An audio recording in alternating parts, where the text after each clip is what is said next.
Pinupuri ka namin, O Diyos, Ama, Anak, at Espiritu Santo.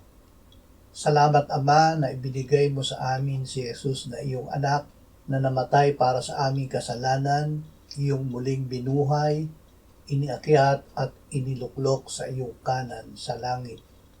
Salamat na ibinigay mo sa amin ang iyong banal na Espiritu at sa pamamagitan niya ay ibinuhos mo ang iyong pag-ibig sa aming puso.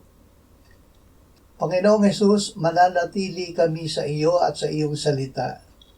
O Espiritu Santo, pabuhayin mo kami ng iyong bunga.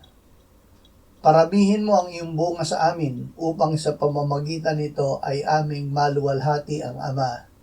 Amen.